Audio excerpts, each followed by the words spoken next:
Hello, ma'am. Hearing?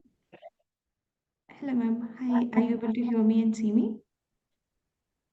Yeah, I can hear you. Can you? Am I audible?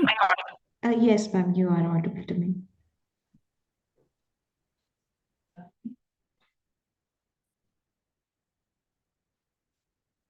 And whenever you feel comfortable, you may switch on your video and then we can start. And this is also being live telecasted on YouTube, so people are joining from there as well. Just give me a minute, then I'll start. Yeah. Sure, take your time. Mm, yeah.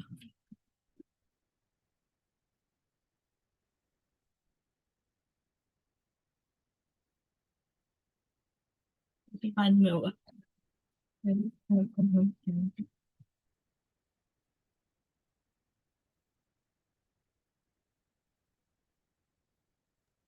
Hello, ma'am. Welcome to our webinar, and thank you so much for joining in and also saying yes to for today's webinar. And we are really, really thankful and grateful that you have joined, and we are excited to hear whatever you are going to present.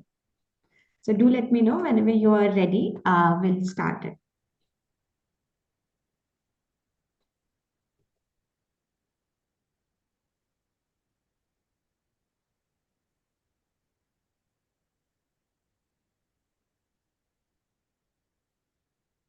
Yeah, Shall we start? Rajita, so we can start. Yes. Great. So, everybody who have joined in here or on YouTube, thank you so much for joining in. And today we would like to welcome Dr. Asima Sharma.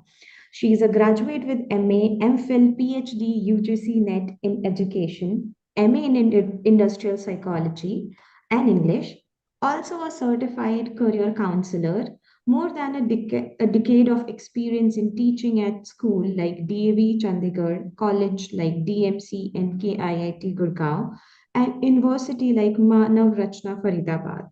Levels and capacity of trained graduate teachers and assistants professor. Developed and presented open educational resources on topic emotional intelligence and basis of pedagogy to know your learner better under OE4BW, projects undertaken by UNESCO at Slovenia. Guided 35 MA dissertation. In addition to this, keep pace with emergent trend and skill in education recorded lesson for NIOS and NOIS MOOCS. 7 research publication at national and international level, 10 paper presentation, from half a decade associated with DH Lighting India as GM operation, actively engaged in employee well-being activity and publication of e-magazine with vertical on well-being. Thank you so much, ma'am, for joining in here, and we are very excited to hear you today. So you may take over and you may start with your presentation. And if anybody has any question, they will be asking at the end of the presentation. So yeah, you may start. Good morning, everyone. First of all, thank you so much for providing this opportunity, especially to Ashutosh sir and Aparajita for helping me throughout and inspiring me to come for this platform. Now, as already it has been introduced that what all I had been through and how I have blended up for this uh, open session or online session. Uh, since my academic years as well as my personal life, I was very keen to understand this topic of emotional intelligence because we all are always in different phases of life and we feel that it is something very, very strong to be understood. Now, to start with, Prajita, ma'am, am I visible or the PowerPoint is visible to everyone? Yes, ma'am, you're visible, audible, and also the PowerPoint. Okay, okay. Now the topic as shared by Aparajita ma'am, it is self-awareness with understanding emotions. as we have already seen that many a times we get under emotional overwhelming expressions, or we are unable to understand ourselves when we are swayed with emotions. So today's topic is based on that how we can become more and more self-aware by knowing about emotions.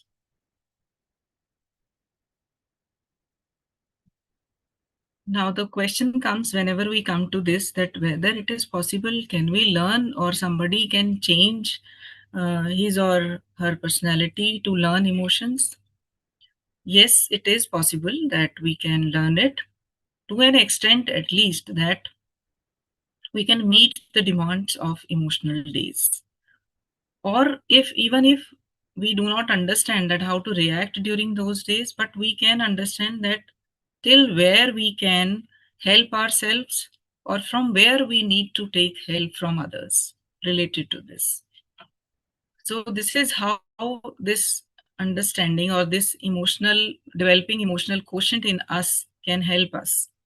And there only we prepare ourselves that whether we'll be talking to ourselves, helping to ourselves, or we will be going and consulting some counselor for emotional help. And another, which is again a very, very vital question, that why to learn? What is the importance of learning all this? It is because sometimes what happens, that we want to express our best intentions to the people in our surrounding, or the to our relatives, or in somebody in our profession like colleagues, but we do not know how to express this that. Or sometimes we do not know that how to control our destructive emotions when we are among people. So we cannot control our impulses. That becomes very destructive for the relations, for formal as well as informal relationships. So by knowing these factors, one can understand that how to maintain good relationships. A relationship with, not only with others, but with ourself also. So by knowing this expression, by knowing that what kind of feeling do we have, and whether it is to be expressed or it is to be regulated, we must understand what are emotions. Now, it is usually thought that emotions, they hinder our rational thinking, our relationships, our work performance. By the end of this, we will try to understand that is it a myth or it is the fact.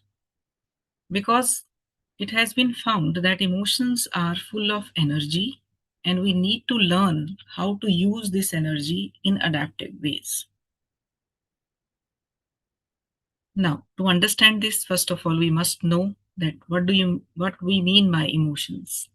Emotion, whenever emotion comes, there are certain specific words which are in uh, context they come. Like emotions, they refer to feelings, and these feelings, from where these feelings arise, there are certain stimulants, something, some object that stimulate these feelings. And that is why it is characterized by three types of elements. Whenever we will feel some emotion, there are certain physical arousal will be there in our body. A certain behavior will erupt that will reveal that what we are feeling to the outside world. And obviously, one inner awareness will be there of the feelings. So, as a whole, we can say emotions are very, very complex pattern of arousal. It is not always that we are feeling the same kind of thing, or same visible pattern is there, because it is subjective. Like if I am in a particular situation and someone else in the same situation may feel differently. And also, we have a different cognitive interpretation. So we can see that emotions, once they arise because of some stimulation, then some signals will come in our body, physiologically and psychologically. And after that, after those signals, we will start feeling something and some thoughts will come. So, depending upon the kind of situation, feelings, and thoughts, they can come simultaneously or they can follow one another. Then we interpret. So, this is how this process of emotion arising it starts. What else we can understand? What are emotions? They move us internally as we experience them. Means it's not something that is only visible on in our behavior. We are internalizing certain things and then it is coming out. And as I've told you that it affects us both ways, physiologically as well as psychologically. Their intensity it varies both ways. Quantity also varies and quality also varies. Like emotions can be of high intensity, both in both the things, like good emotions also can be of high intensity as well as low intensity, and negative emotions can also be in the same intensity. Like we can be pensive rather than being sad, or we can have a very low phase of happiness.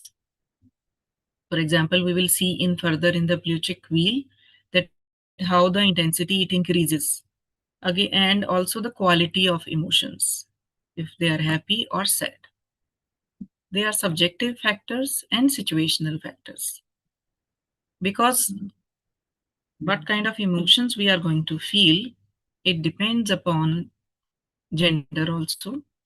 It has been found that women they experience all the emotions with greater intensity except anger, because men, since the beginning of mankind, it has been found that men had to fight for family, fight for food, because he was the caregiver as the responsibility was given.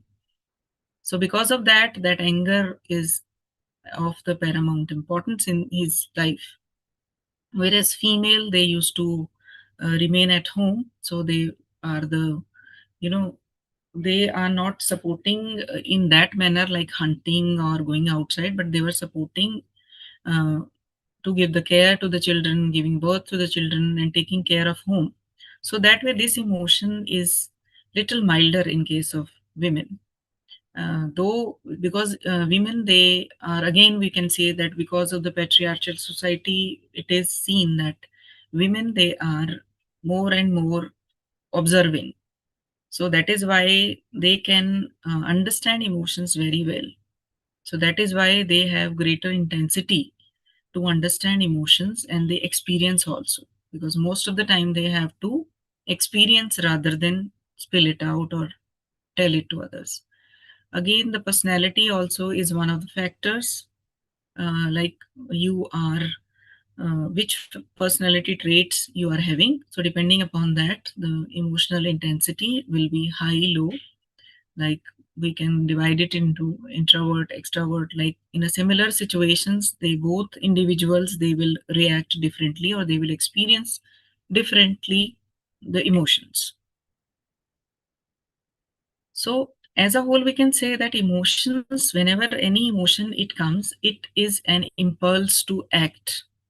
There is a demand that we need to act whenever we are feeling some emotions. So, the acting on that particular emotions that includes feeling, psychological change, and that impulse of action is specific because it has some goal, and that goal is directing the behavior of the person.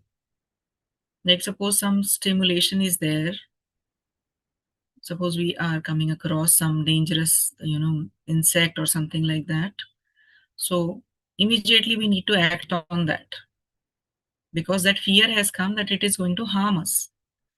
So we need to act on that, so we'll try to save ourselves. Either we will fight or we will flight from that situation. So this way act is very very important, or it is one of the characteristics that how we can identify that it is emotion. though it is very, very visible in animals and children, very explicitly we can see this action and reaction. But in case of adults, we try to learn that not to react immediately. We control our reactions, so that is why it is not that explicit or that observable. तो हम उसे छुपा जाते हैं at many a times. That is not much visible in our behavior. Further, another thing is that when we are continuously living in same environment and facing same kind of people, and so that time repetition of these emotions it comes, and that creates a skill in us, that is a repertoire. So that skill, then it, rather than becoming a tendency of mind, it becomes more close to heart. So, and it points us many a ways, that it directs us, guide us to handle those reoccurring challenges in life, and that we understand, okay, this thing happened to me earlier and I reacted in this manner. So what was the outcome of that? How did I feel? So we, that way we try to start managing it, that okay, next time if it is coming, then we will behave in a manner that it should not hurt us more. This the reason that because they are impulse and a person act on that. Because of that, sometimes that when somebody is unable to control that, sorry, once.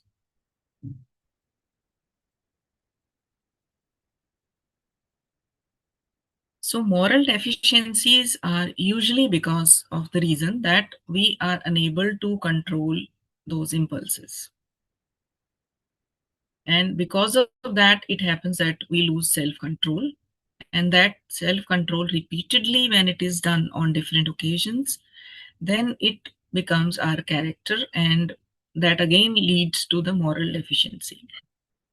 So this is like why we are calling it as a moral deficiency, because it is not always that losing that becoming impulsive is on the lower on the scale. It can be, it can go to some psychopathological level also, that you are feeling something which is not good for society or which is not good for people in your surrounding, but because you are under those impulses, you do not stop yourself.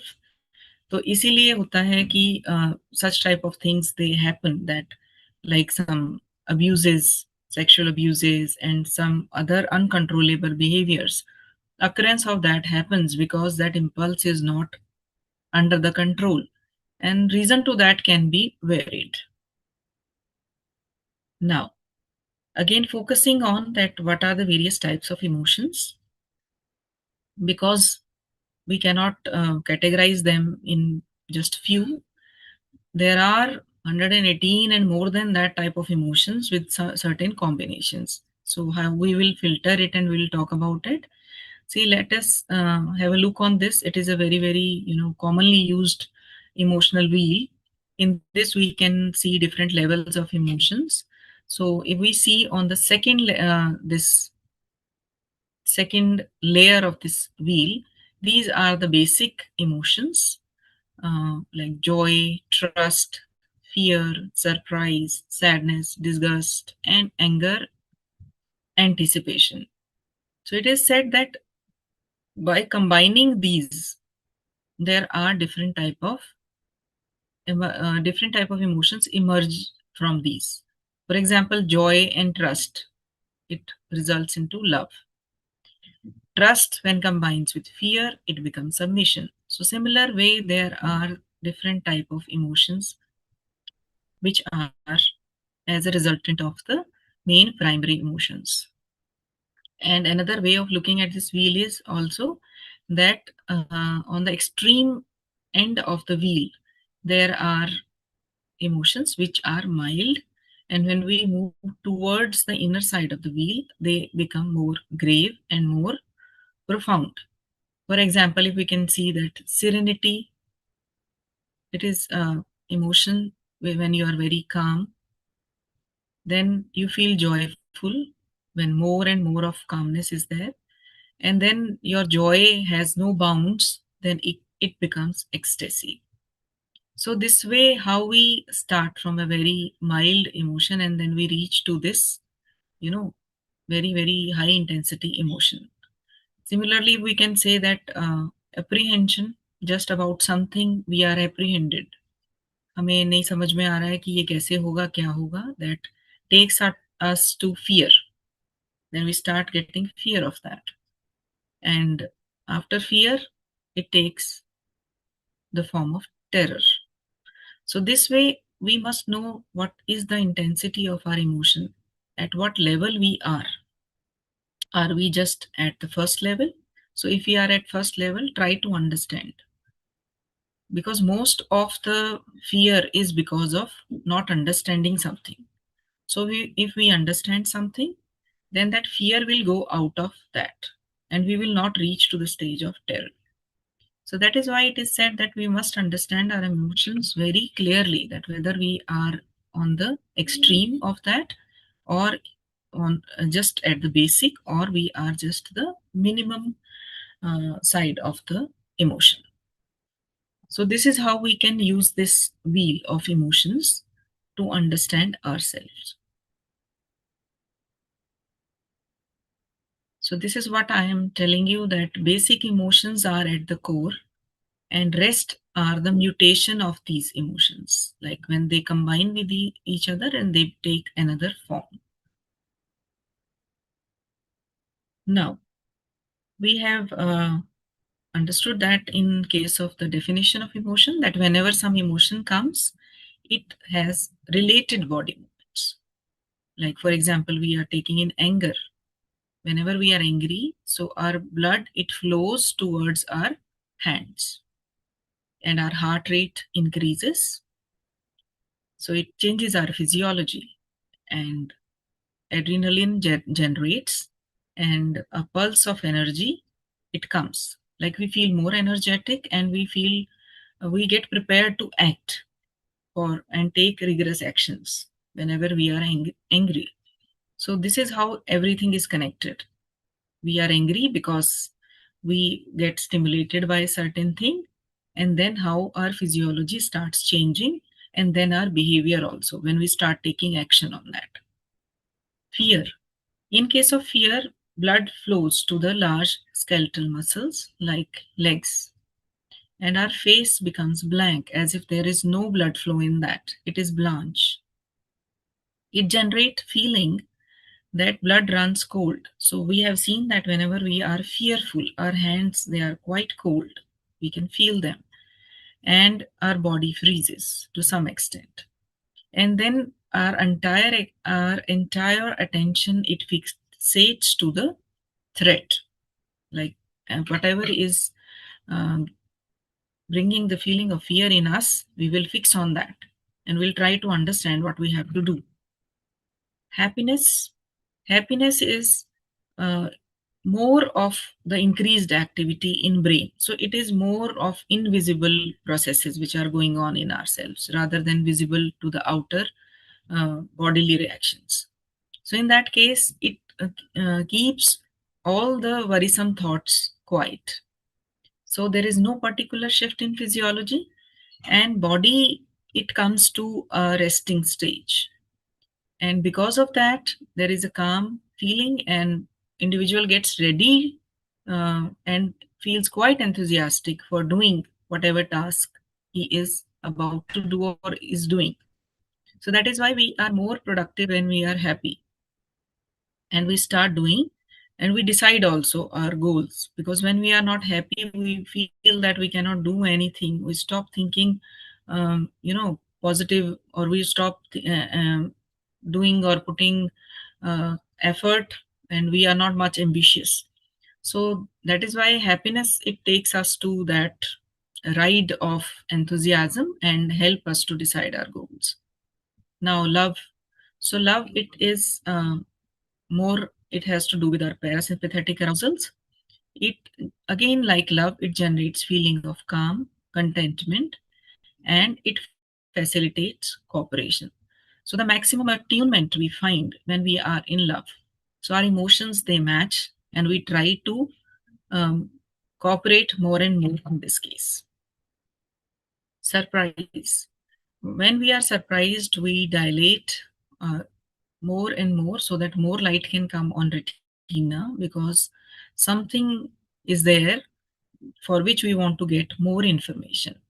So that is why we wide open our eyes to see what is there, so that we can analyze whether it is a good surprise or it is not, and what best we can do in this situation.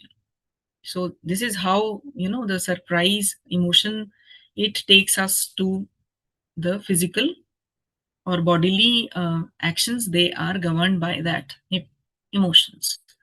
Now next is disgust. Disgust, again, we know that it is a universal expression, and whenever somebody is showing this, its upper lips, they'll curled up, and on the side, and the nose will wrinkle in that case, like we are seeing something very bad, which is maybe a foul smell or something not a very good scene to see, or something very, something which is not very good to eyes and heart. So that is disgusting thing we are facing. Sadness. Now the sadness, it is again, it drops energy. It is opposite. Like in happiness, we have calmness, we have brain is at a quiet stage. So here in this case, again, this is low in energy phase, but there is no enthusiasm for life activities, and metabolism also gets slower. इसलिए होता है कि when we are sad, we don't feel like eating. हमारा जो physiological activities हैं वो slow down हो जाती हैं, and that is why we go into that stage of slower metabolism. Now, often it is, now we know what are emotions and how they change our body movements. Now, there are certain terms which are interchangeably used and are misused also. So, what are they? Like mood and emotions. Mood, it is not of that great intensity as emotion is. It is mostly, it is muted, and it is it is for a longer duration. Like we can say that a particular person is in a low mood for last 1 month, or somebody remains very happy throughout. Maybe when you have get some good results, maybe you have some event at your family which you are waiting for the long time. So that time you can see your mood. You will remain like this. Emotions will keep coming and going in the day, but as a whole, we can say that a particular person is in this mood for so many days. So that is what is mood is, and it has a low intensity than emotions. Now, emotions and feelings, they make us feel pleasurable and painful. So they are the dimensions of emotion. Like we can measure that how much pain we are feeling, how much happiness we are feeling. So that is feeling. Usually it involves bodily functions. Like we can understand that how it is affecting our body, or with the pleasure and pain, how our muscles they are changing. When we are happy, how we are arc of our lips that changes. So feelings, they are the dimensions basically of emotions.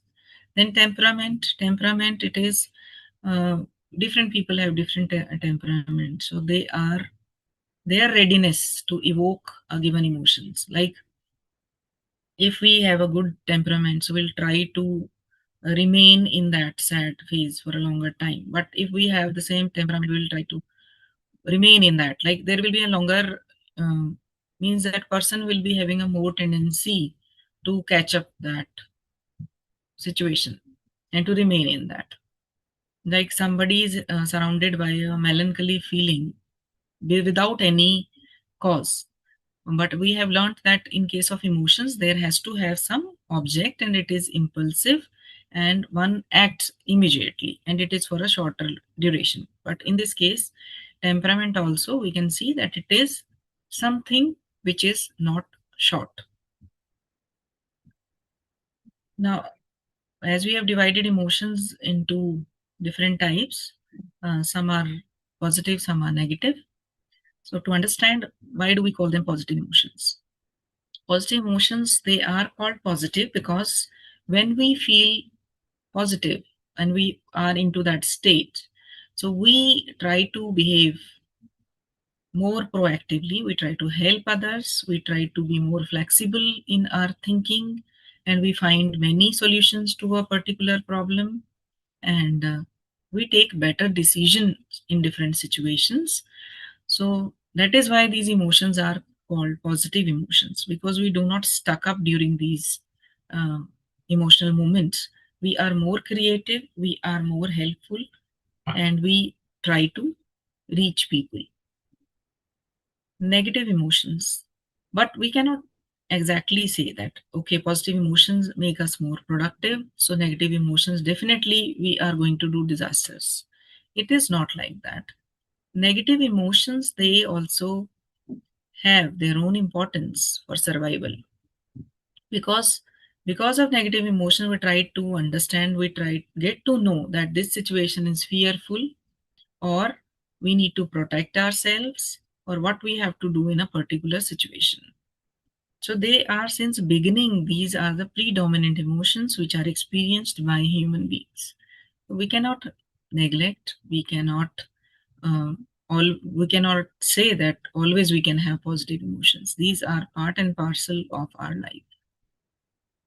And it is literally terms also, if we see that in literature, it has been said that tragedy, it shows us pain and gives us pleasure thereby. Though it is an oxymoron statement, but still it is true that we actually get to know when we are in a tragic moment that in comparison, what was pleasure.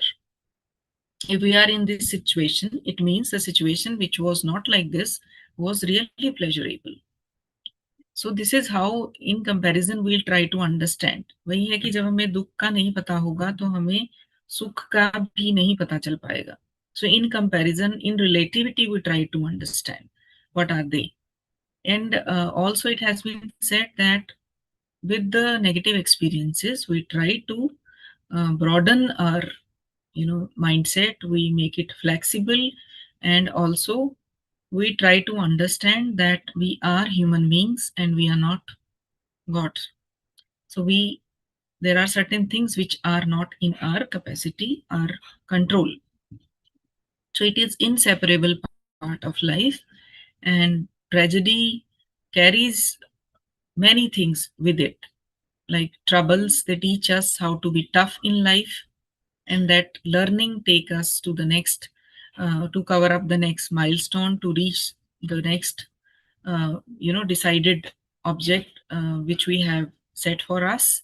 So objectives are this way, they are set and they are achieved. So tragedy is pleasurable in this manner, we can say. Again, we come to the same point, are positive emotions always better?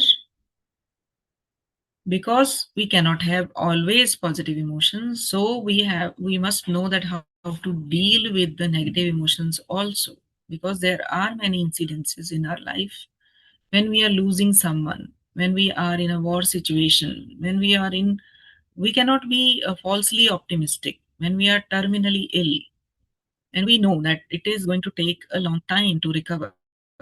So at that time, it is not that we immediately we will try to get the positive emotions. We have to bear with the negative one.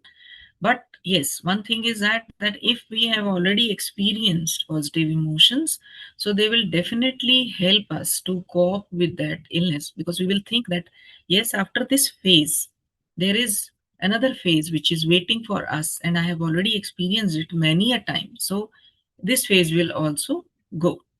So that way we can say, but we have to deal with both the emotions. Now, this was the basic understanding about emotions and what are their types and how we should take them, like how we should understand that what is the intensity of emotion.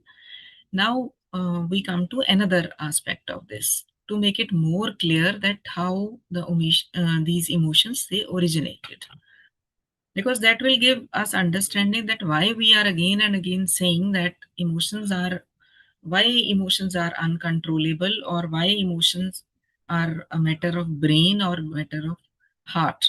So we must understand this thing.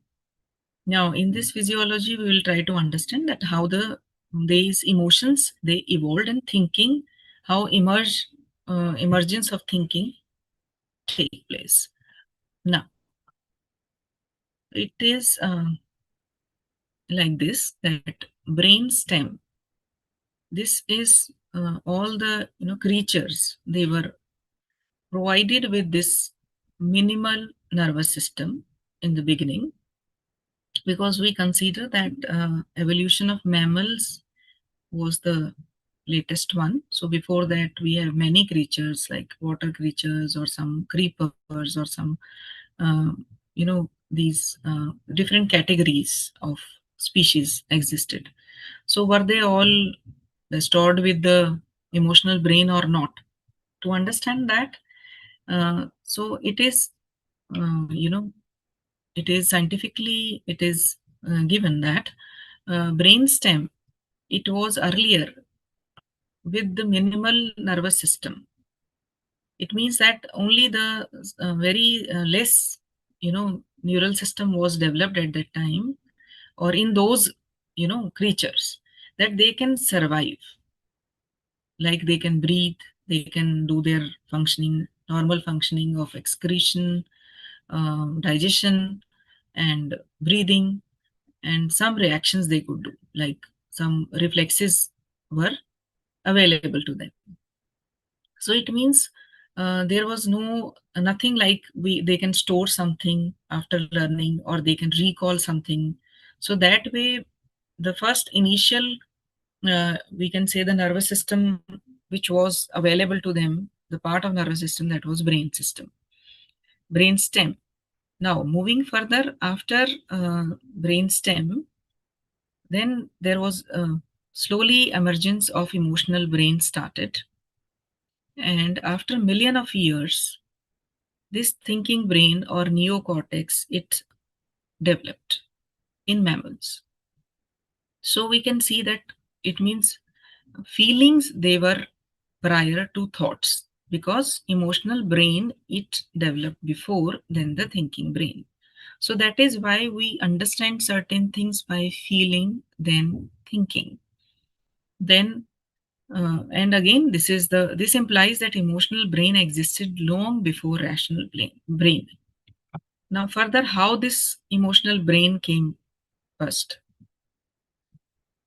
It is said that olfactory lobes, which are responsible for the smell, this is our sense of smell, which is very ancient.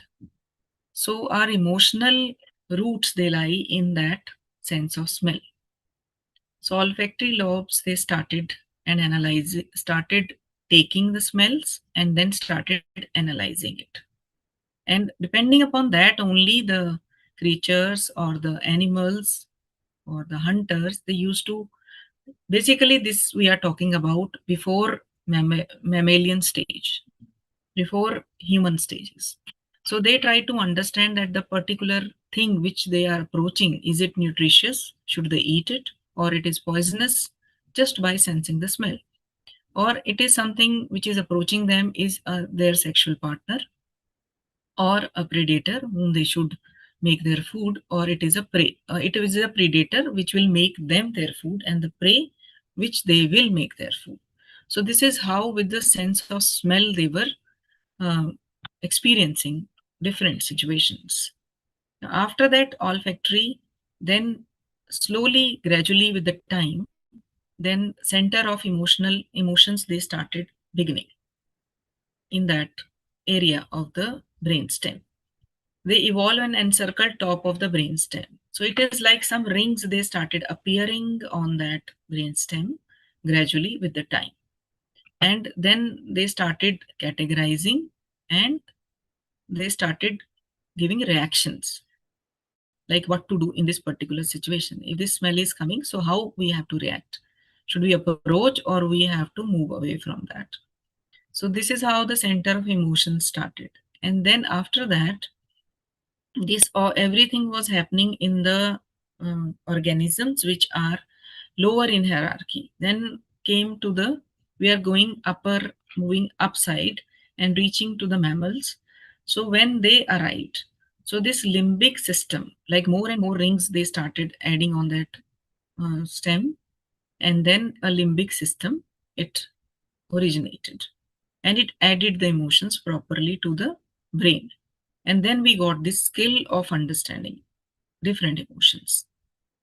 And after that, the limbic system, this is the only system which refined the learning and memory, because then they started storing different kind of experiences. Okay, we smelt in this manner, we had this experience, so we should make this choice for the further future. So we started making choices कि हमें अगर ये इस food में से ऐसा smell आ रहा है, is it healthy smell or not, should we consume it or not. So this is how we categorize. हमें जब किसी में से फाउल स्मेल आती है तो हम उस चीज को कंज्यूम नहीं करते. So this is how we categorize the things, and we learn from our past. And even now also, the sense of smell is very, very important, and we try to understand the food with that sense of smell. Now, when these olfactory lobes and the limbic system, they started functioning together. So they started doing the following function. Like now, smell can be distinctively understood. And after understanding the smell, then it is recognized that we can now discriminate good food from the bad food. And now, due to this limbic system, there is one more development. It occurred, that was the development of nose brain. So, which is again the beginning of the neocortex. And here we are reaching to the development of the thinking brain. So, this way, starting from the senses of smell, we reach to the thinking brain. Now, after 100 millions later, these layers, they are piled up on that two-layer thin cortex, and now it became a multi-layered neocortex. So the brain size which we have, it has these multi-layered cortex. So this is how a brain development and the thinking brain it originated. And now not only we can sense that what kind of smell it is, whether we should eat it or not. No, we are doing many more functions with that. Like we comprehend, we coordinate the movement, we make the strategies, and we make long-term planning also. Irrespective, it's not only now limited to the food, but to many, many other things. We can go in that manner, and that is due to the development of this neocortex. So this is how there is a differentiation we can see. Like the reptiles, since they do not have that development of cortex or neocortex, so they cannot make out that um, the baby reptiles, that they should not eat, so they behave they cannibalize them. So they eat their own children if they are not kept away from them, because they do not have that emotional understanding or the learning or the memory of that what are they. And that is why, in contrast, human beings, they rear their children for long time. Now, after going through this, there is something, like still we have understood that how we have reached from that previous level, from the level of olfactory lobe to the neocortex, but still our emotional life, it is governed not by the neocortex. It is mostly it is governed by the limbic part of the brain. So emotional centers has immense power to influence the functioning of rest of the brain. So that is why many a time such situation occurs, that we don't understand that why it has happened and why I reacted in this manner. Like sometimes, like some incidences we hear, that somebody who looks at a child who is about to drown in water, so the person jumps within a fraction of seconds and then realizes that, oh, I don't know swimming. So it means thinking is not that, it is emotional brain that played there, because there was a dire need to save that child. So brain did not analyze, thinking brain did not come into action, but emotional brain it reacted very early. So it means still we are governed by emotional centers. Now to understand that, now if the neocortex has developed, so how it has been divided. Like if we talk about neocortex, it has two parts. Left, it has a frontal lobes. You might see in brain that there are different lobes. I can show you here, like we can see, and these are the frontal lobe part, the front part of our brain. So these frontal lobes, so our brain has been divided into two halves. So we have two frontal lobes, right and left. So that right and left, we can see these are. So how emotions are there? Like in case of right prefrontal lobe, there are all the negative feelings. They are there. That is a seat for them, like fear, aggression, or what else negative we can think. And on the left hand side, there are all the operations which take care or which pacify these negative feelings which are existing in the right prefrontal. So they try to pacify, or they make them less intense. So the left side of our brain make them less intense, and the right side it make them more. That is the actual place where they all are placed. Now, so we can understand it in another term also, like if something happens on the right prefrontal side, like some lesion is there, they are operated. So what will happen?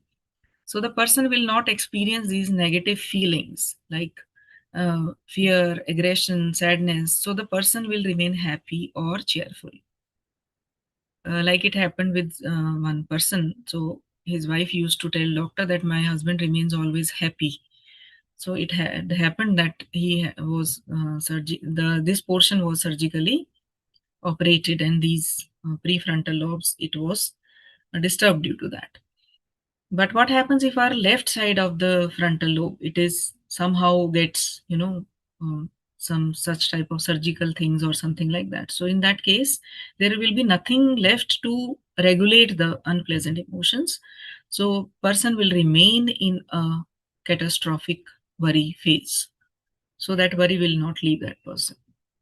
So this is how sometimes happens that we say that a particular person, why is he behaving in this manner? So sometimes these physiological reasons could also be there of their behavior. Now, now we understand that there is one thinking brain and one emotional brain. So how they are working in unison to keep us in a balanced state. Now the prefrontal cortex, which we have just now seen, that is effective in managing the emotions because it analyze, it weigh the reaction before acting. For example, we can say, just like if a child is bewildered, is in rage of anger, is rushing to beat somebody. So in between, he is seen by parents. So they stop the child and will ask, what is happening? What do you want to do? So that time the child will think that what is happening, which kind of emotion he is having, so that it give that breather to the emotions. So this is the function of prefrontal cortex. Now then comes amygdala. It is a part of limbic system. So limbic system, as we have already seen, that it developed after olfactory lobes. So this is the main emotional brain. This is a center of emotional brain, amygdala. So this amygdala, it proposes many things to our thinking brain in different situations. So if that prefrontal lobe, it gets time, that may dispose the ideas of amygdala and stop an individual to react in that manner. So these connections are crucial because if, by knowing these things, one can take a very, very wise action and make the decision in life in most of the situations. But we can again, as I have told you, that this thinking brain is very indispensable, and it sends, and sometimes it overpowers also that thinking brain, but it also assists the thinking brain in, like how, because sometimes we need or sometimes we want to take decisions. So these decisions are strengthened by these memories, by these feelings. Oh, you are again starting and doing the same thing. You broke your heart earlier, so this time also it will happen. So why don't you stop? So this way, they in combination, they help us to initiate something. For example, like if you see some of your classmates, okay, thinking brain will help you recognizing that. Will tell you, yes, I know he's my 5th grade friend or my 10th grade friend or my college mate, something like that. But your amygdala will let you know. This emotional center will tell you, "Mhm, our relationship was not good. This person hurt me. He did this thing to me." So now you will combine it and you will try to understand, should I go and initiate that again? Or should I stop just with one simple hi and hello? So this is how they work. They take us to the right direction where dry logic can be put to best use. So this combination, it takes us and help us to making many decisions. Emotional brain is involved in reasoning as thinking brain. It also has its own reasoning by its memory, that why it happened. So that strengthen our decision making. Now this is, we were talking about amygdala. This is the, it is present in pairs, like in one half one amygdala and the second one, it is on the second half also, it is like it is in pairs. So this is how it is involved in memory, emotions and aggression. And similarly, these are also the part of limbic system, we can see. Not the spinal cord, but all these things like which are involved with the emotions. So this working, I think we should not go much into deep, but this is overall, we can see that this is how our limbic brain, it works with association of hypothalamus, amygdala, hippocampus, because hippocampus and amygdala, again, they have a functioning to do so that we can take right decisions. Now, this also I had shown you that how the frontal lobes, they look like. Now, what happens when prefrontal, now we have seen that how they work in coordination, but what happens when something they are in contrast, like limbic brain is saying something or amygdala is saying something, but the prefrontal lobe is disposing it. So what will happen? See, it happens that then we become emotionally upset. Whenever some upsetting emotion comes, we are unable to think straight. Why it happens? And because they are not in coordination, our thinking gets hampered because we are emotionally upset, so we don't take right decisions. And it has been seen that the children with great intellectual abilities, if they are clutched by these emotional upsetting moments again and again, for example, child is having a very good IQ, but he is in such a family that the parents are, they are keep on fighting, they keep on bringing him into that situation which is emotionally upsetting, so that will cripple the capacity to learn. And the child, in spite of having a high IQ, may have following psychological problems, like he can be impulsive, he can be anxious, disruptive, will be in a trouble, and sometimes that may lead to academic failure in spite of having good IQ. Academic, it is also getting hampered, and the child is may take the route of alcoholism, criminality, and becomes impaired and cannot have any control on the emotional life. So this is very important, that how we can keep balance in our emotional life as well as our uh, thinking or our IQ level can be maintained. IQ is something which we cannot play much with that, because it is hereditary and just gives us a very less range to expand, and that is with the help of environment. So emotional brain, it gets upset and then it makes it as a chain for the thinking brain. So emotional circuits, they are whatever a child feels during his childhood. If they are not properly sculpted, means emotional uh, needs are not properly catered, then we can see that you are exposing your child to some greater danger in life. Not only on children, but in case of adults also, this prefrontal and amygdala contradictions, they make decision making very difficult. So That is why those who have a damaged prefrontal, so amygdala circuit affects the decision making terribly because there is no balance. So more of the decisions are taken by emotions. So like even the people, those who are having a very good IQ, we are now talking about adults, not about children. So what happens? Like if that is disrupted, the emotional part is disrupted. So these people, they cannot even make a decision that when to make an appointment. Such a simple question, such a thing they cannot think, and they'll take time to deliberate on. That is why it is said that why we should not try to give reason to the person who is emotionally upset, because when we are emotionally upset we don't want to listen to the logic behind that. We are swayed with those feelings, and emotional mind has its own beliefs, on documents, on testimony, that they will believe on that, and nothing contrary to that will be taken care.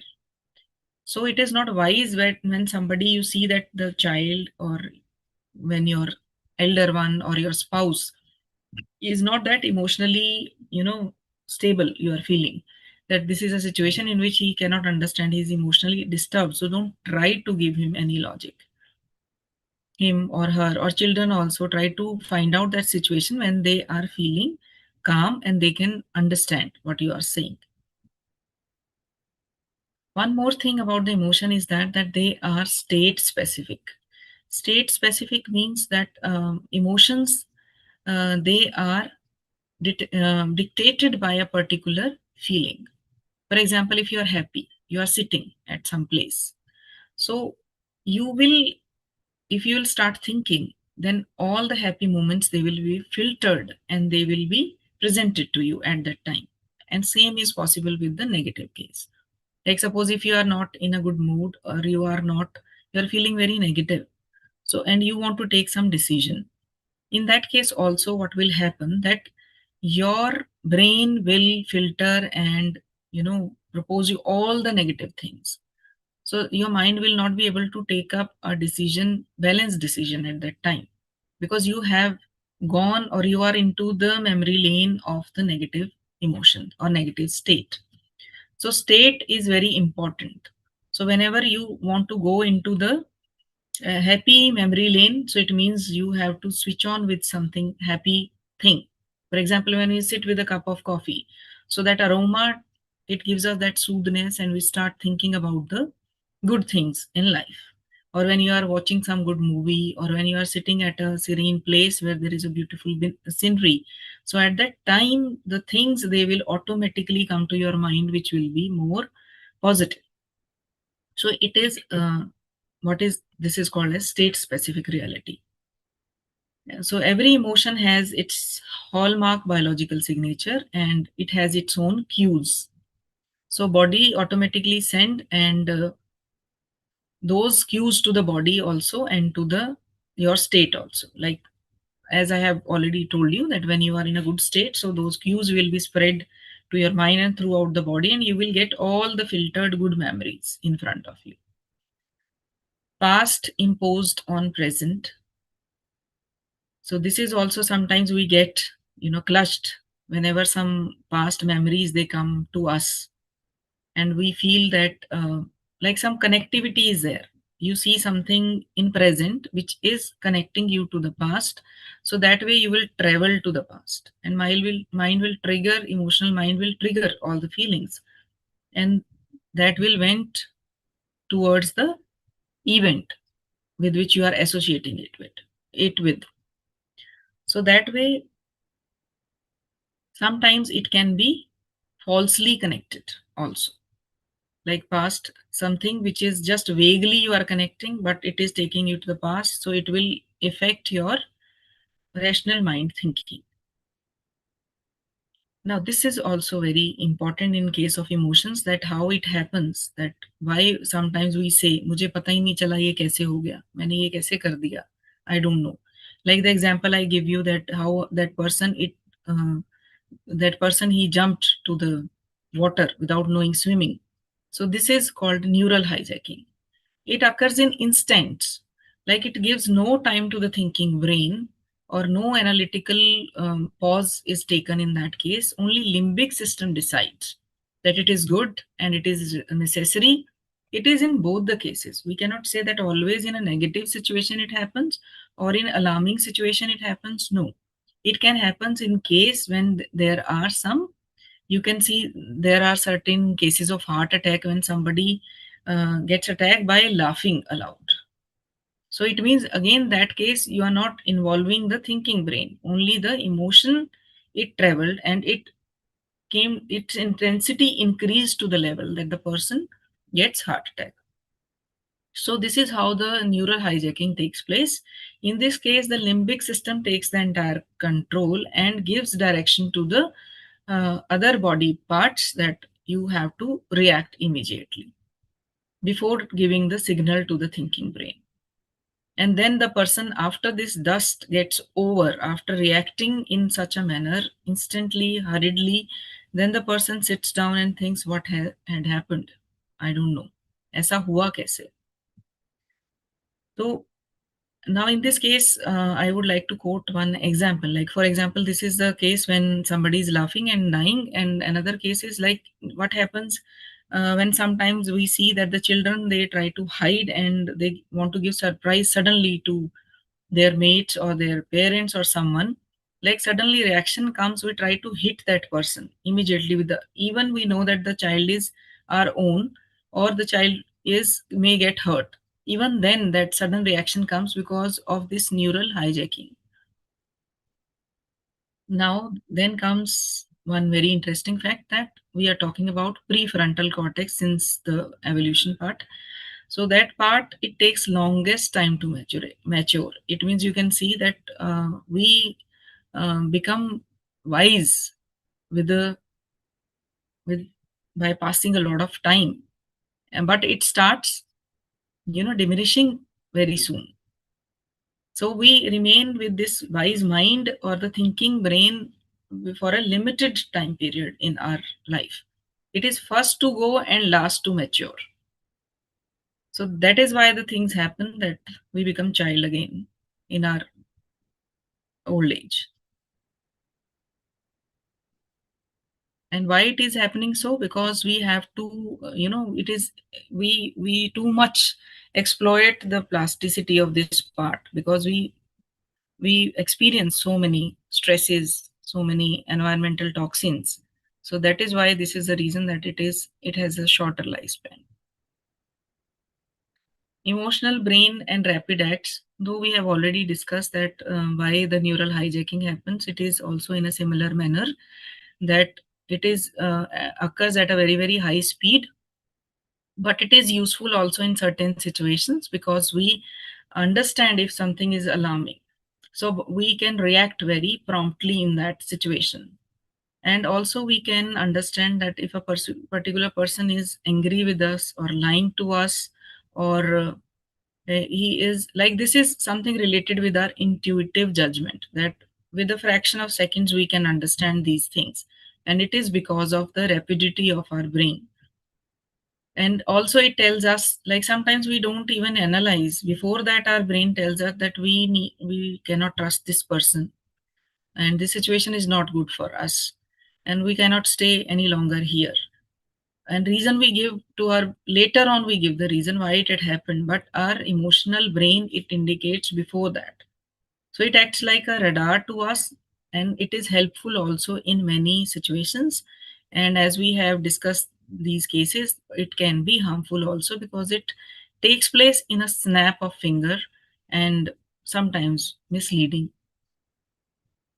So this is about that, you know, how it triggers and how it takes over the entire emotional system because of its rapidity.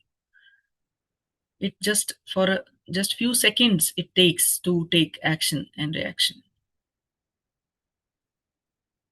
But when we are not in that rapid mode, we are moving slowly. So how our process goes? It goes, we first of all we think, then we feel, then we act.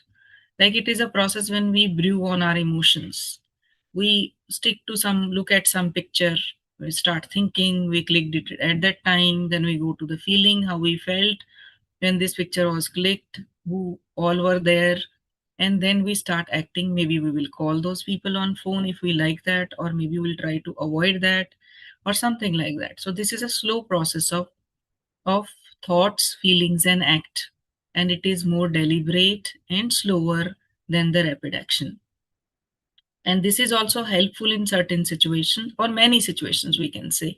Like suppose somebody who is not did not do well in exams will sit, think, and have that feeling that how you felt when you were not able to complete or take the exam properly, and then you will start practicing again. So this way it is a slower process associated with the feelings. So we fast response is again in case of love, in case of anger, and we come into that grip of emotions when we are taking fast decisions, and we do not make a choice with our own. But when we are thinking, and we know the cycle, like feeling and thinking, they are associated. So how we can change that bad feeling which comes after emotions, some negative emotions? So we have only one key, and that is we can change our thinking, not feeling. So we have to wisely think about that feeling, and we can mold that feeling. कुछ ऐसा हुआ which was not in our control, और उसने हमें एक ऐसा emotion arouse किया that we are feeling sad, we are feeling disturbed.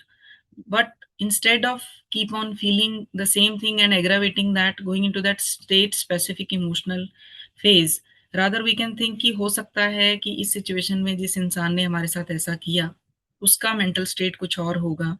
So this way we can reroute our thinking, and rather than sticking into that negative emotions, we can move out of that. So this is manipulative feeling. So we have now, to a great length, we have discussed that what is amygdala. It is a part of limbic brain, and it is the center of all the emotional activities. Why I am mentioning it again? Why we are reading it again? Because if we read, or if we try to understand that what will happen, we know what happens when amygdala is functioning. It takes care of our emotional life. Suppose it is missing due to any, like maybe it gets broken off, or due to some accident, due to some surgery, something happens to it. So the person, what changes will come into the human beings or the animals? There will be no fear, no rage, and there will be no competition, no sense of the place and social order. Means we generally, why we compete because we want to go in the higher social order. So there will be no such type of competition, and emotions will be absent, and there is no sorrow of tears in case of humans. People, they do not have that sorrow. So that way, this is physiologically, if something happens to this part, then this will be the personality of the person or other creatures. Such type of people, those who have been through such conditions, they are uninterested in people, and they prefer isolation, and they don't have feelings about feelings, because we human beings have feelings for our feelings, because we have multiple feelings. So that is why we can come across such people also. So we should have this point of view also, that this is the reason physiological, functional level, or is the reason environmental reason, or the person is not well attuned or not self aware. So this factor should also be kept in mind regarding the behavior of the people in your surrounding. So it is very important that thinking brain and they work hand in hand. Amygdala, it can take control over what we do, even as the thinking brain is still coming to decision. And we know the power of this, that it can take entire control.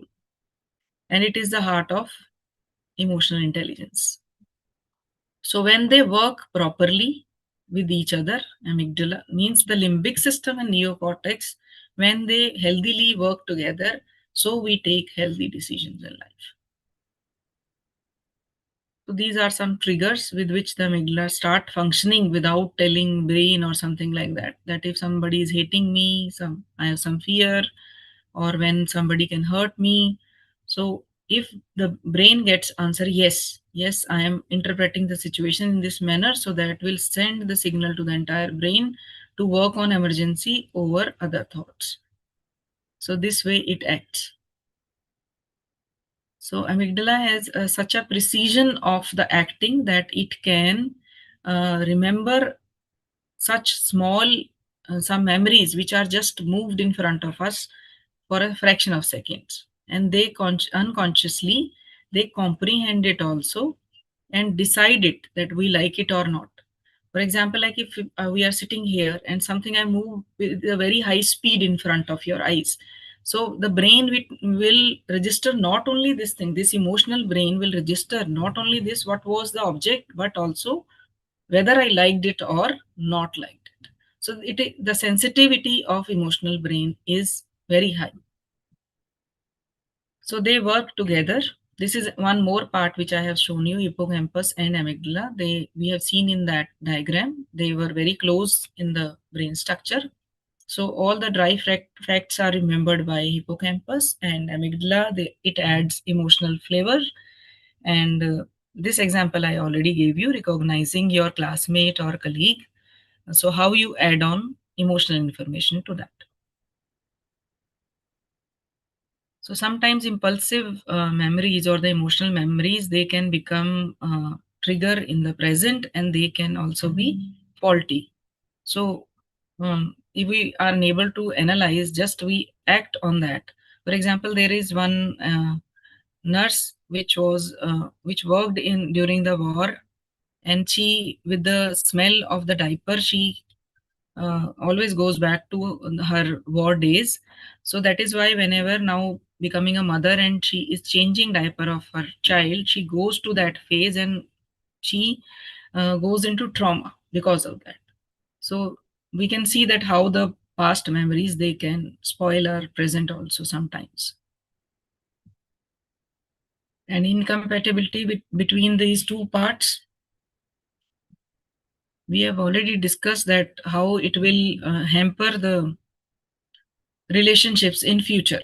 Like if somebody is not having a good attunement during the childhood days or the infant days, like the caregiver is not establishing that good relationship with the child during childhood, so the child is going to have some apprehensions during his adult age when he is making the relationships. So the relations or the emotional lessons which are learned during this time are very, very important, and they takes a child to the adulthood. So that is why why it happens, because in case of hippocampus and amygdala, the development part, hippocampus is not mature during the infant stage. So there is no memory, no words to tap that. Whereas amygdala, it is mature enough, and the child during the infant stage also can understand, can experience emotions, but cannot give words to those emotions. And that is why the child, whenever he tries to think back, or there are certain things which bewilder the child, but he has no word to comprehend and tell it to someone. So that is that blind spot in the life of the child when hippocampus is not so mature, and only the emotional things they were happening, and the child is experiencing those without any comprehension to that. So now, after doing that evolution part and physiology part, there is one more characteristic of emotions that we is interesting, I feel. That is, they are contagious. Like you might have seen that if child is crying nearby, uh, and another child is also sitting, infant we are talking about, so the other one will start crying without any reason, because that gets that emotion from the other child. Similarly, in case of adults also it happens, and it is sometimes it has some impression on the relationships. excuse me. Yeah. Emotions, there are some people, those who are poor at receiving or sending emotions, means they are the people, those who are in recessive position or they are not dominant. So these people, they feel uncomfortable when they cannot articulate their emotions. And the dominant partner, like there is a couple, in the couple, one is dominant and the other one is always observing the other one. So the dominant one will be able to send the emotion to the other one. So that way, the other one will be entirely dependent upon the dominant one. And that is why it happens that some people, they do not feel comfortable in the company of other people because they do not let them express their feelings, but they have to catch their emotions. So that gives a very discomfort in that conversation or in that situation. And some people, they are very good at it, like we can say leaders or politicians. So they play with the emotions of the audience. They take them to the they escalate their emotions and they take them along with that. So this is how they spread it among the people. Now, I hope that the main theme of this session is self-awareness. But the previous, all the slides, they are leading us to the self-awareness, that how we can become self-aware by knowing, first of all, knowing the rationale of the emotional was important to be self-aware. And now since we know it, so what self-awareness is and what it is not. Like when we know attention that carried away by emotions, then we are, if our emotions, if our emotions, they carry us, then it is not self-awareness. If we overreact, we are not in a balanced state, then we are not self-aware. If we are not acting proportionately to the context or the emotion, then again we are amplifying it and we are not self-aware. So what is self-awareness? Self-awareness is self-reflectiveness. When we are in the turmoil of emotions, to maintain that neutral mode is self-awareness. It is when we are hovering above, like it is, we are not moving or flowing in the main current of emotions, but we have to hover above and to see what all things are happening. Because if we will immerse in that flow, we will lose ourselves. Either we will go swayed with the negative emotions, or we will remain stagnant in the happy emotions, or we will behave in that manner, which is, and then we will realize that this is not our choice. So we have to remain in a state which is called a stream of consciousness. So we need to be aware of our mood and about our thoughts, and then we have to take decision about that. Not reactive, not non-judgmental attention to inner self. Means whatever things are happening inside us, now we know how they are happening. Our emotional brain is working with the thinking brain. So we have to take time, we have to give both of them to give them space to work, and then we have to take decisions. Then we are self-aware.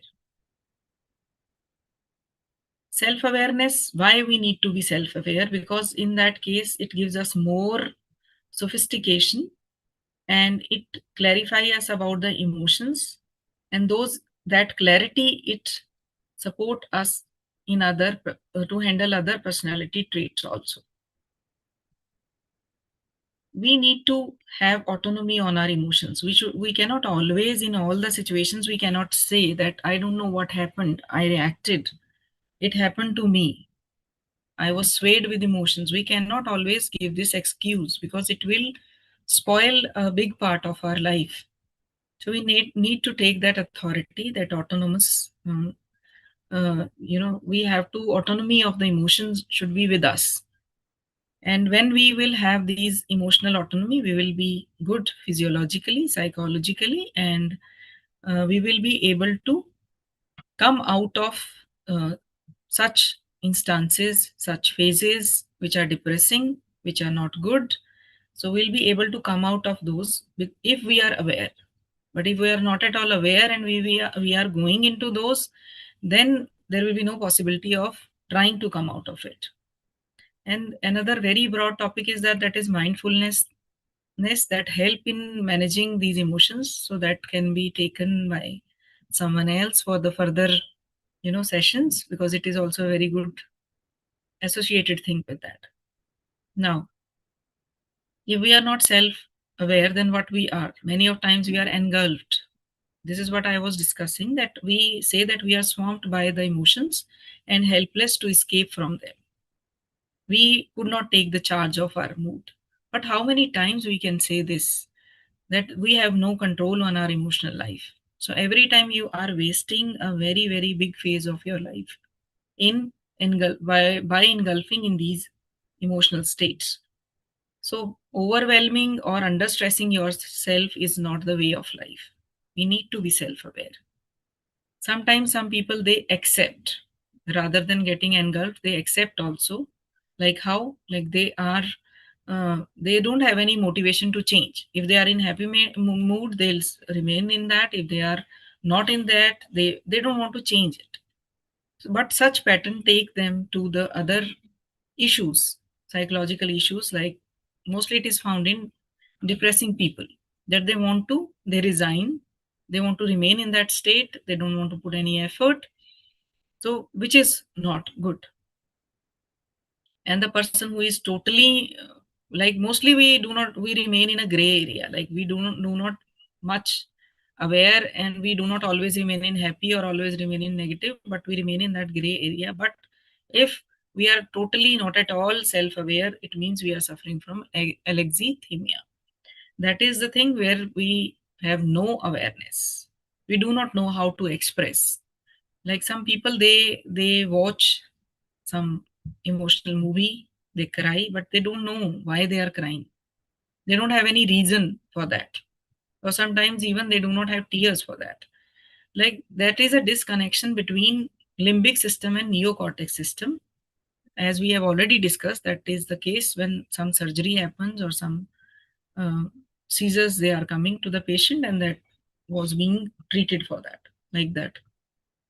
So they don't have any words for the feelings, and they don't have their own feelings. So this is about self-awareness, that why we need to be self-aware. We must know our feelings. How we will know those feelings? We have done in all those previous slides, that we need to know that we are facing which kind of emotions. What is the intensity of emotion? Now, how we can, suppose we got to know that we have emotions, so how we will manage them? Managing emotions. It is not like this, that we will always remain happy. So we must know that we are going to be on a roller coaster ride of ups and downs. And these ups and downs, they actually spice our life. But the thing depends, what is to be taken care is, that is, what is the ratio of positive to negative emotions? Because one negative emotion will take you down, and you have to bring up 9 positive emotions, 9 positive situations, then you will omit the effect of that one negative emotion. So this way, we need to put a lot of effort once we enter into the negative emotion. That is why it is said that try to remain in that balanced state rather than going deep into the negative emotions. Now, so this is what I'm telling you, that we cannot avoid unpleasant moments, but we cannot leave them unchecked. We must know that how next time, how we can make it comfortable, how we can balance out if this situation repeats. That is why some people, those who are uh, depressed, but they still have a very strong feeling that they have lived a very positive phase of their life, or there is positive memory, so they try to come out of that again and again, and they do not, they fight with their situation, and without much medications and all these things, they try, they keep on pulling themselves, and there is a hope for those people. But those who have surrendered, or as we have said, engulfed in the feelings, they have very less hope of like this. Again, we can do emotional well-being is very simple scale to know it, that whether we are managing it properly or not. It is this, that we must know that how long we are staying in a particular feeling. If we are spending a lot of time in that and wasting a very good time of our life in just brooding over that oh, this bad had happened to me, now what should I do, and you are not losing interest, you are losing interest in all the activities which are necessary to move on. So it means it is alarming, so you need to move on. So it means emotions, their proportion, and how long you are staying in that emotion, that matters.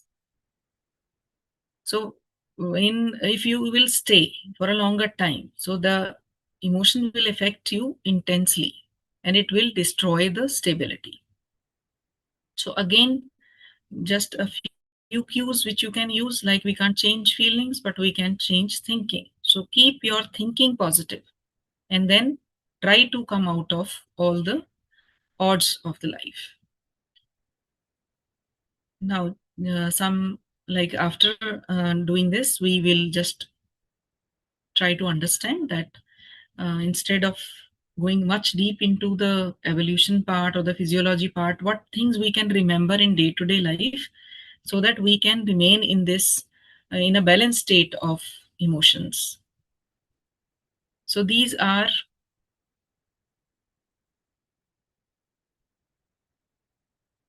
yes.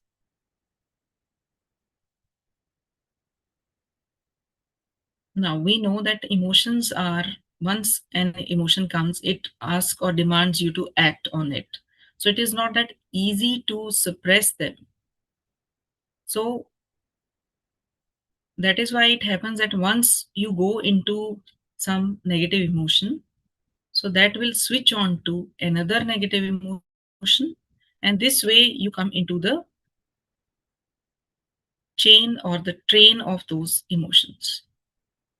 So we have to very necessarily we have to work on our thinking part because they are associated with the mood. So we need to change the mood here. So that is why we will talk about mood lifters. If you could able to win over that, so it means you will move from that emotion. It is usually said that when we cry, it is a natural way and we will be de-stressed when we are crying.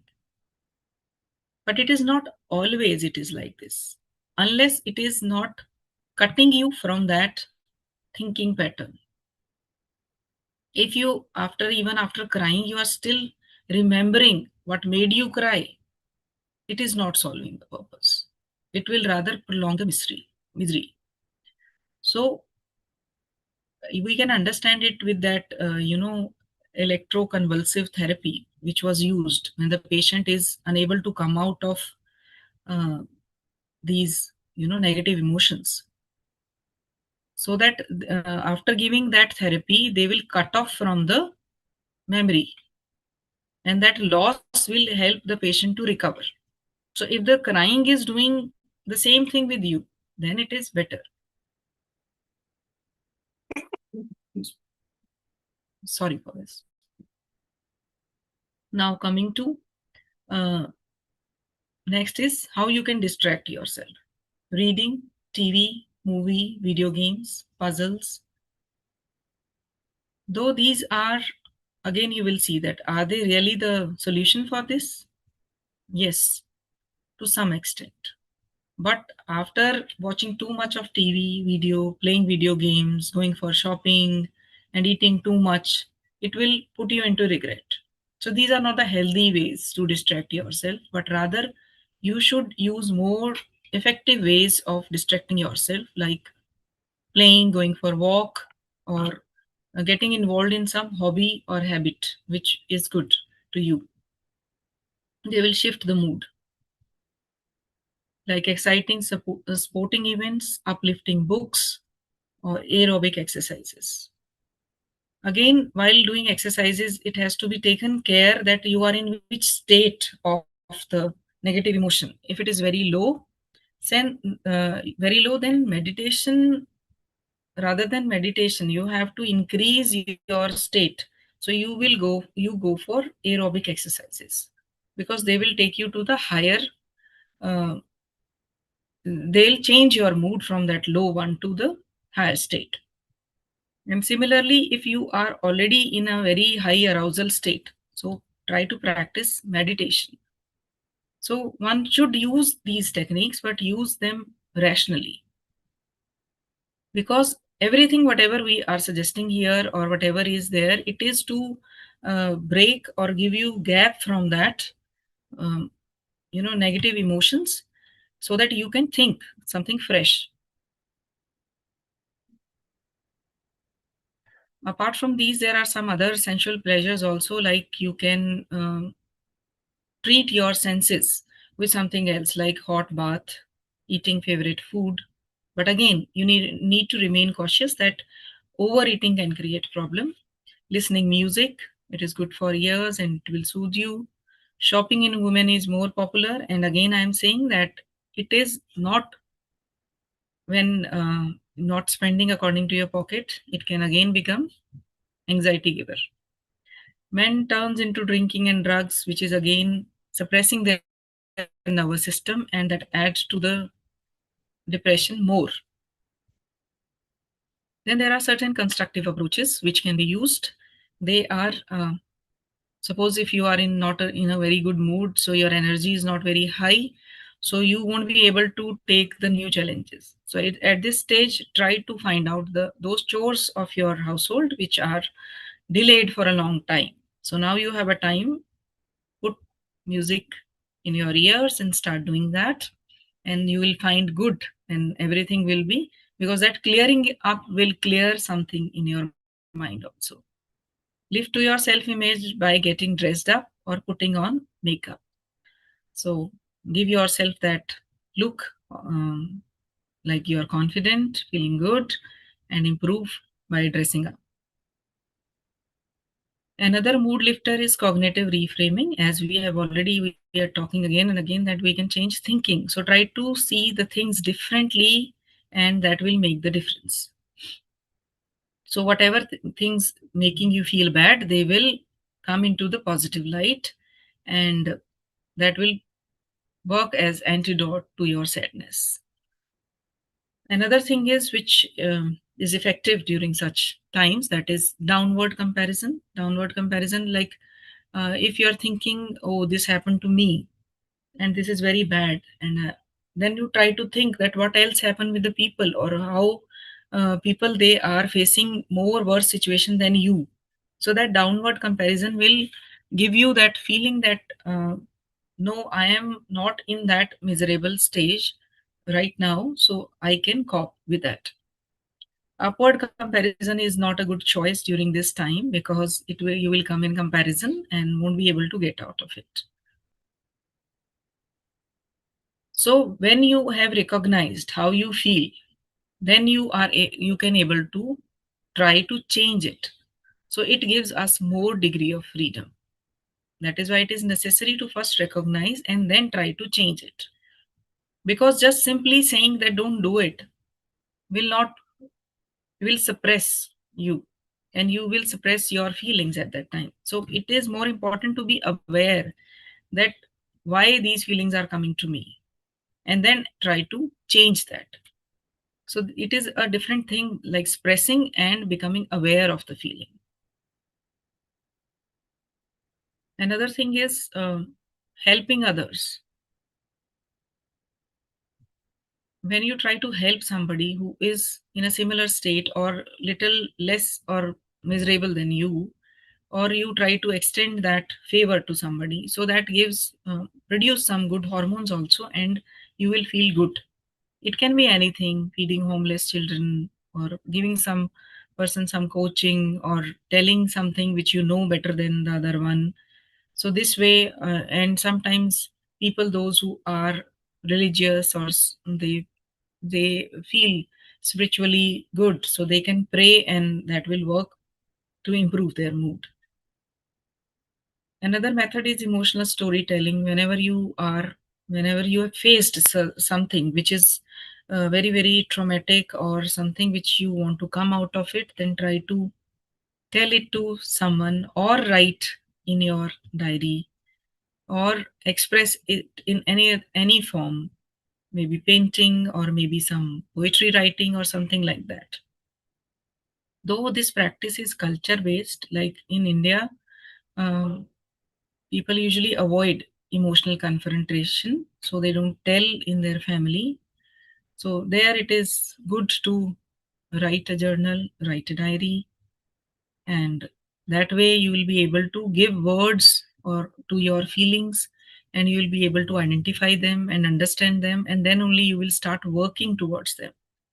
And in contrast to the Indian families, Western families, they like to be more expressed, or they try to tell their feelings, and they make direct confrontation with the people or the family members, and that is why they pent up their emotions in that manner. So as a whole, we have tried to understand, recognize, then understand,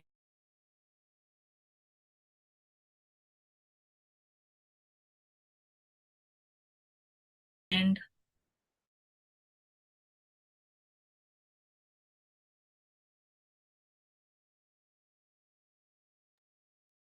label, express, and discussed in the previous slides. And apply this, try to, and then label it, and then try to express it and regulate it. So that way you can understand that how you will reach to the step where you will be released from that emotional turmoil. Another thing also, every day you can talk about what exactly am I feeling? Is it pleasant or unpleasant? How energetic I do feel at the moment? What is the best word to describe my feelings at the moment? So now you can try to relate your feeling being an adult with the feeling of that child who was unable to give words, or who, every child has this state in during infancy, that they experience but they cannot express, they cannot tell. That is why they sometimes feel irritated also. But being adult, we can understand and we can try to express our feelings and give name to that. So this is, I think, it's time to Prajita ma'am, like how much, or I am already exceeding the time? No, ma'am, you can complete the presentation and then we can wind up.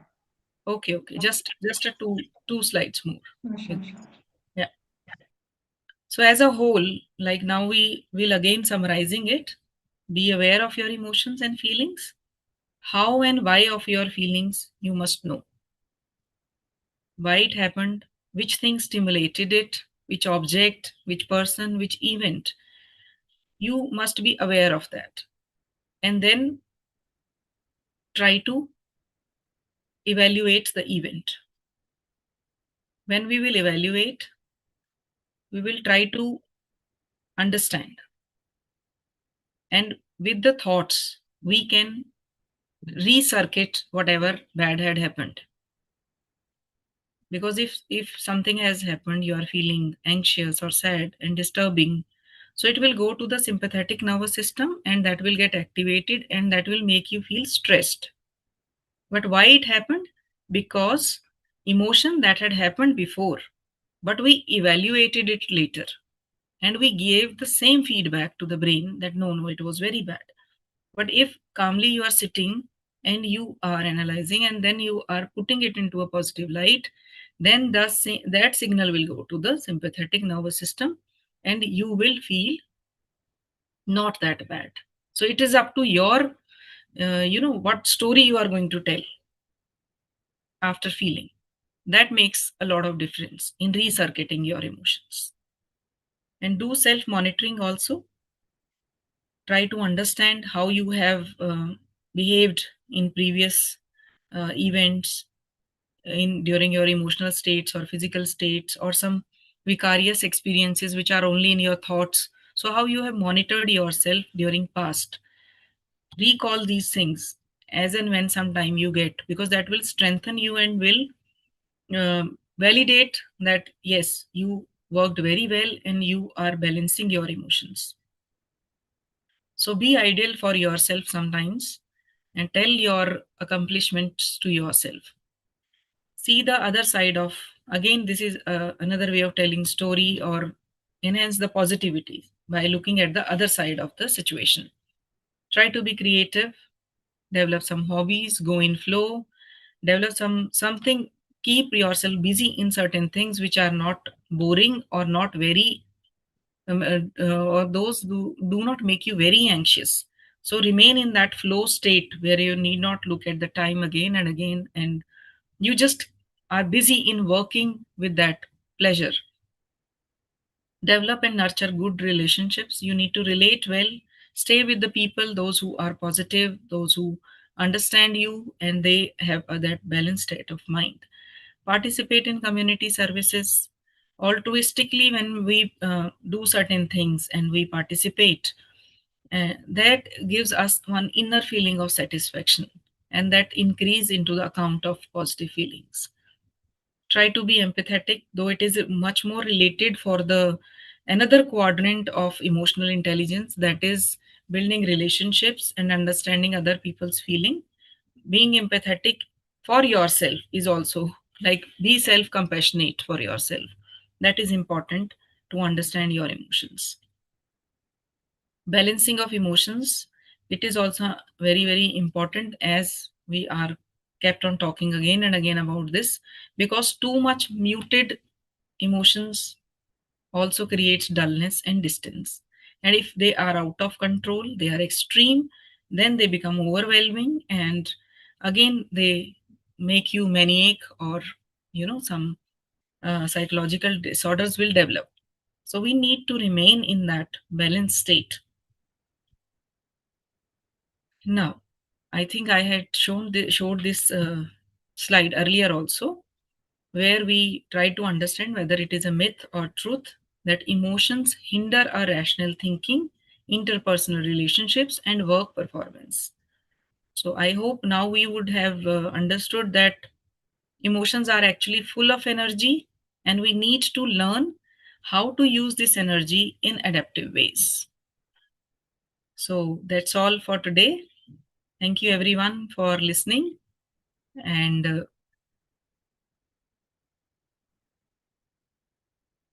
Thank you so much, ma'am. And I thoroughly enjoyed your session. It was so in depth, and the history and the reason and the biology part was really, really nice. And I think people should talk more about emotional intelligence, because it's so important. It just not help you to understand yourself, but like in the last slide, you said that it also help with our personal and professional life.